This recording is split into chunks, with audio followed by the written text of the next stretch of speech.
उत्तर प्रदेश सरकार में मंत्री नितिन अग्रवाल हमारे साथ मौजूद हैं। कल का दिन बहुत महत्वपूर्ण है। कल उत्तर प्रदेश का जो बजट है वो सामने आएगा। बताया जा रहा है 8.5 लाख करोड़ से ज़्यादा का ये बजट होगा। आप इसको किस तरीके से देखते हैं? महिलाओं, किसानों, इनके लिए कितना लाभप्रद रहेगा? देखिए, कल प्रदेश के लिए एक बड़ा दिन भी है, क्योंकि कल प्रदेश अगले वित्तीय वर्ष का आम बजट माननीय वित्त मंत्री जी पेश करेंगे प्रदेश की जनता के सामने। और निश्चित तौर पे ये जो बजट आ रहा है वो सबसे बड़ा बजट भी है प्रदेश का। करीब 8.5-9 लाख करोड़ के करीब आसपास का बजट होना चाहिए।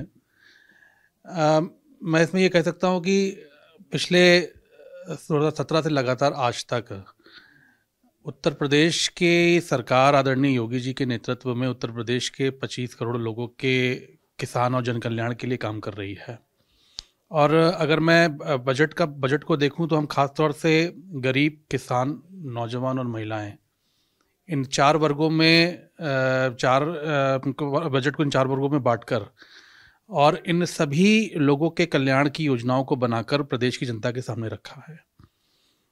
इंफ्रास्ट्रक्चर का काम हो, चाहे वो मेडिकल फैसिलिटीज़ हों, चाहे वो शिक्षा की बात हो, स्वास्थ्य की बात हो, सड़कों की बात हो, बिजली की बात हो, सिंचाई की बात हो, जितने भी इंफ्रास्ट्रक्चर के काम है उसको भी लगातार आगे बढ़ाया गया है। लगातार प्रदेश की जीडीपी भी बढ़ी है। तो इस बार भी बजट निश्चित तौर पे उन वर्गों के लिए समर्पित होगा, और ख़ास तौर से हमारे जो किसान हैं प्रदेश के, हमारे नौजवान हैं, महिलाएं हैं, गरीब हैं, और सभी वर्गों के लिए कल का आने वाला बजट उन सभी वर्गों के लिए समर्पित होने जा रहा है। बजट हालांकि अभी आया नहीं, कल आना है। एक बड़ा आकार भी आपने बताया, लेकिन विपक्ष ये कह रहा है कि ये कारपोरेट घराने के लिए बजट आता है, निजीकरण इसका किया जाता है, अपने लोगों को लाभ पहुंचाने के लिए बजट, आम जनता के लिए तो कुछ होता ही नहीं है इसमें। तो इसका जवाब जनता बार बार दे रही है, और हमें विपक्ष के सर्टिफिकेट की आवश्यकता नहीं है किसी भी प्रकार में। हमें अगर सर्टिफिकेट की ज़रूरत है तो वो जनता के सर्टिफिकेट की ज़रूरत है, और जनता ने अपना बार बार निर्णय सुनाया है। बार बार चाहे वो उपचुनाव हो प्रदेश में, चाहे वो आम चुनाव हो प्रदेश का, चाहे वो देश का आम चुनाव हो, लगातार उत्तर प्रदेश की जनता ने भारतीय जनता पार्टी का समर्थन किया है। वो इसलिए किया है क्योंकि वो जानती हैं कि जब हम सरकार में हैं तो हमने जनता के लाभ के लिए काम किया है। और डेमोक्रेसी में मैं मानता हूँ कि सबसे बड़ा अगर अप्रूवल कोई होता है या स्टैम्प कोई होता है तो वो जनता का होता है, जनता का जनादेश होता है।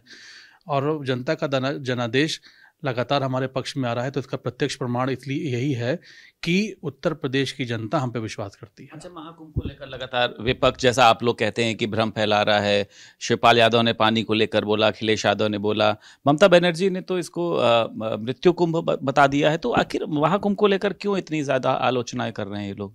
देखिए, बहुत निंदनीय है। मैं मानता हूँ कि लगातार विपक्ष कुंभ के खिलाफ बोल रहा है, भ्रांतियां फैलाने का काम कर रहा है, झूठ बोलने का काम कर रहा है, और ये बहुत निंदनीय है कि जो प्रदेश, हमारा प्रदेश और सनातन का इतना बड़ा महाकुंभ, जो दुनिया का सबसे बड़ा आयोजन बन गया है। आज करीब 56 करोड़ से ज़्यादा श्रद्धालुओं ने कुंभ में स्नान कर लिया है। अभी एक हफ्ते का समय बाकी है। हम लोग की उम्मीद है कि ये आंकड़ा करीब 60 करोड़ से ऊपर जाएगा। तो करीब 140 करोड़ की जनसंख्या में भारत की 110 करोड़ सनातन जो इस पे विश्वास करते हैं, उन 110 करोड़ में करीब 60 करोड़ से ज़्यादा श्रद्धालु अगर एक जगह पे कुंभ में स्नान करने आ रहे हैं, तो आप ये समझ सकते हैं कि इतने बड़े आयोजन को कर और जो विपक्ष के लोग, खासतौर से जैसे पश्चिम बंगाल की मुख्यमंत्री जी ने जो बयान दिया है, ये तो करोड़ों हिंदू सनातनियों का अपमान करने जैसा है। और मुझे लगता है कि वो तुष्टीकरण की उस हद तक पहुंच गई हैं जहां पे वो मुस्लिम तुष्टीकरण करके उनको खुश करने के लिए करोड़ों हिंदुओं का अपमान कर रही हैं।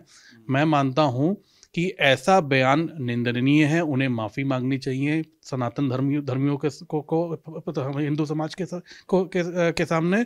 और अगर वो ऐसा नहीं करती हैं तो मुझे लगता है कि ये टीएमसी के अंत का आरंभ है। एक आखिरी सवाल है, कल का दिन आप लोगों के लिए दिल्ली का बहुत बड़ा दिन है। पीएम मोदी के नेतृत्व में तमाम सभी लोगों के सहयोग से वहाँ पर एक जीत मिली है। मुख्यमंत्री को लेकर भी लगातार चर्चा चल रही है कि मुख्यमंत्री कौन होगा, कोई महिला होगी, कोई पुरुष होगा। आप इसको किस तरीके से देखते हैं? देखिए, ये लोकतांत्रिक व्यवस्था है पार्टी की। आप थोड़ा इंतजार करिए, आज विधानमंडल दल की उनकी बैठक भी है शाम को, और वहाँ जो विधायक निर्णय लेंगे, आज मुख्यमंत्री का नाम भी ऐलान होगा, पार्टी ने अपने पर्यवेक्षक भेजे हैं। तो ये लोकतांत्रिक प्रक्रिया से चुना जाता है कि कौन विधानमंडल दल का नेता होगा, कौन। जनता के जो वादे थे उसको आप लोग पूरा करने का काम करेंगे जो केजरीवाल नहीं कर पाए? निश्चित मैं आपसे कह सकता हूं कि आदरणीय मोदी जी के नेतृत्व में चुनाव लड़ा गया है, चुनाव जीता गया है, और जनता से जो भी वादे हमारी पार्टी ने करे हैं वो 100%, 5 वर्ष का भी की सरकार है, 5 वर्ष सरकार चलेगी, 100% 5 वर्ष के अंदर अंदर, और बल्कि मैं कहता हूँ 5 वर्ष का भी समय नहीं लगेगा, उससे कम समय में सारे वादे हमारी सरकार पूरी करेगी। उत्तर प्रदेश सरकार में मंत्री नितिन अग्रवाल हमारे साथ मौजूद थे। लखनऊ से वीडियो जर्नलिस्ट पंकज के साथ संदीप खेर, भारत समाचार।